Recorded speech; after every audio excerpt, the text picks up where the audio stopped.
15 seconds. Falcon 9 is configured for flight. 10, 9, 8, 7, 6, 5, 4, 3, 2, 1, 0. Ignition and liftoff.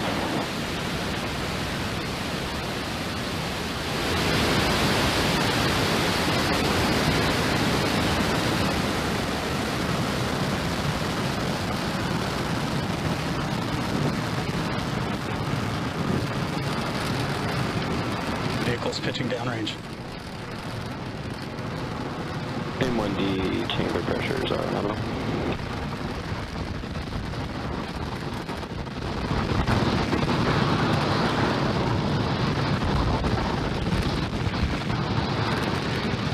Seconds into flight, Falcon 9 successfully lifting off from pad 40 at Cape Canaveral Air Force Station, carrying those 60 Starlink satellites into orbit. This particular booster lighting up the Florida coast for a 7th time. Now, we just began throttling down those Merlin 1D engines for maximum dynamic pressure, or max Q. That's the point when the stresses on the vehicle are the highest from the combination of the vehicle speed and the density of the atmosphere.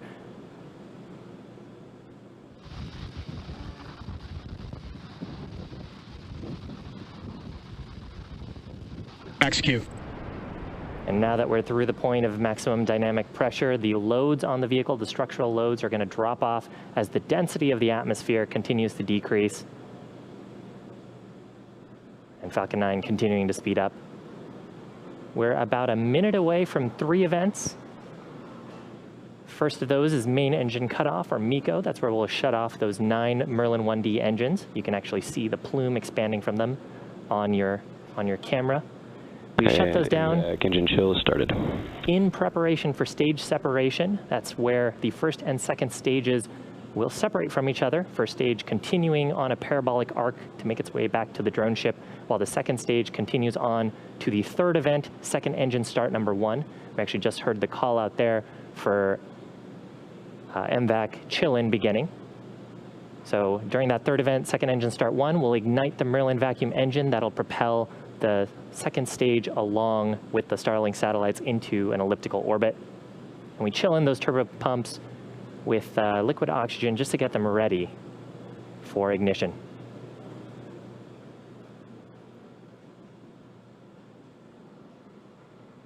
And MECO. Stage separation confirmed.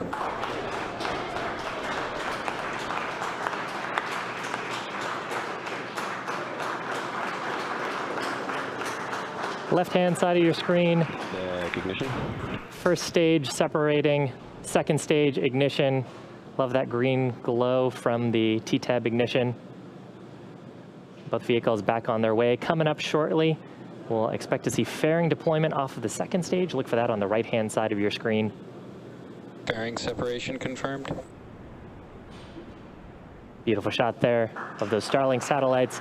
Finally getting to see space directly. Now that we're outside of the atmosphere, we don't need those fairing halves anymore, so we'll jettison back to Earth to recover them. As a reminder, we do have our recovery ships, Miss Chief and Ghost Searcher, waiting at the Atlantic to scoop up both of those fairing halves.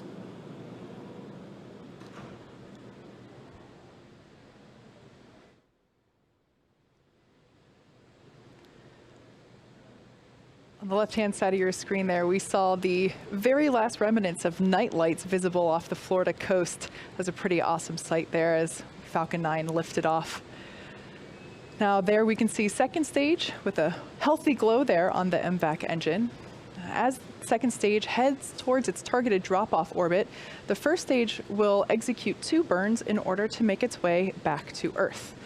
Now, if you happen to have followed along with our most recent launch on this past Saturday, where we launched out of Vandenberg Air Force Base, we performed 3 maneuvers in that instance because we were returning to launch site where we were landing the first stage back on land. Tonight, we are landing on the drone ship, as Shiva said before. Of course, I still love you. So we only need to perform 2 maneuvers because we are continuing the arc trajectory of the first stage. So That first burn is the entry burn, and we will reignite 3 of the 9 M1D engines at the base of the first stage. And this will help to slow that stage down as it re-enters the upper part of the Earth's atmosphere. And then the second burn is the landing burn. This is a single engine burn that brings the vehicle speed down rapidly in order to make a soft landing on a nominal on trajectory. the drone ship. So we heard there that the vehicle's on nominal trajectory. That's good news there. At this point in time, the first stage has reached apogee and is now starting its trip back down to the ocean. Our drone ship is parked a couple hundred miles off the coast of Florida in the Atlantic Ocean.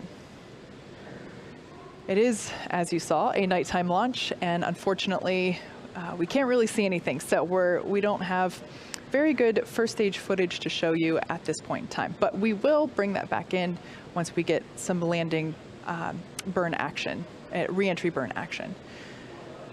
Checking in on second stage, everything continues to look good. The 60 Starlink satellites that are on board today are joining the constellation of nearly 900 that we've already placed on orbit. These satellites are designed to provide high-speed, low-latency internet to folks like us here on Earth. And this is especially helpful for places where good internet is hard to access.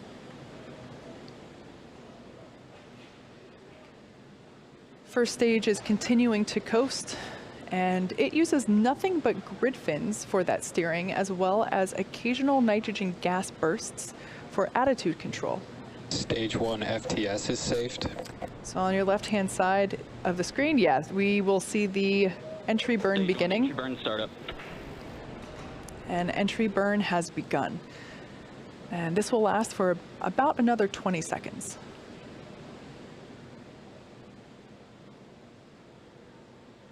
Again, this is the first of 2 maneuvers that the first stage will perform tonight. Stage 1, entry burn shutdown. And shutdown of first stage entry burn. So Stage that 2 burn continues to follow a nominal trajectory. That burn was designed to slow the booster down significantly as it re-enters the upper parts of the Earth's atmosphere.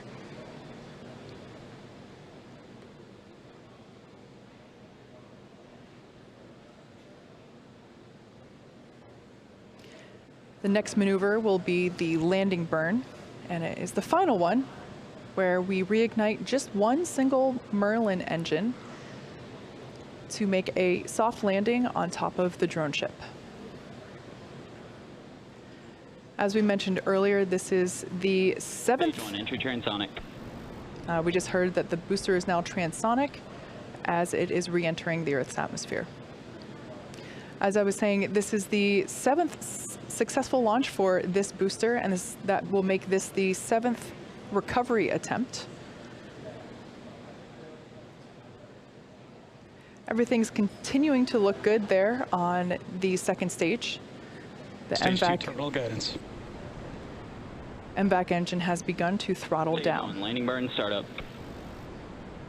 There we heard the call out that landing burn has begun, so we should see that come into the screen here just momentarily. Stage 2 FTS is saved.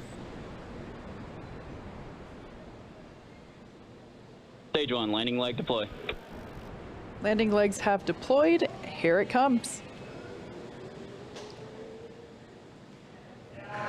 All right. Nominal landing confirmed. And for the 7th time, this Falcon has landed.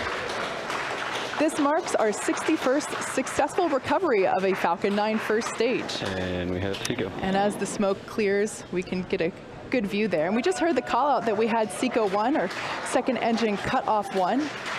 So at this point in time, Insertion. and there we heard the call out that we have good orbit for that second stage. So now that stage 2 is, it's going to coast in this orbit for a few minutes. During this time, it will start to spin along its central axis, giving the Starlink satellites the momentum that they need to space themselves out over time as they deploy. Launch Welcome back to our webcast for our Starlink launch today. Now, if you're just joining us, we had a successful liftoff at 9:13 p.m. Eastern Time, successfully recovered our first stage for the 7th time. That's a first time for us.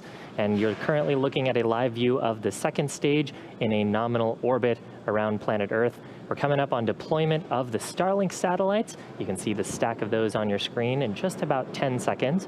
Now, over the course of the break, we began spinning the 2nd stage along its central axis. That's to give those Starlink satellites a little bit of momentum upon separation.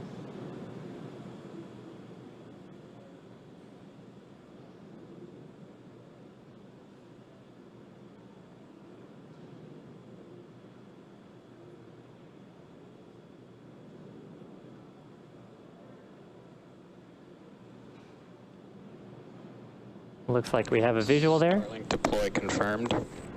And call out of confirmation of Starlink deployment. So those 60 Starlink satellites gently floating away from the 2nd stage. And because of the spin on the 2nd stage, they'll start to space themselves out. Soon they'll deploy a solar array that they have on board, and then over the next few days and weeks, they'll distance themselves out further using an onboard ion thruster to make their way to an operational orbit about 550 kilometers above the Earth's surface.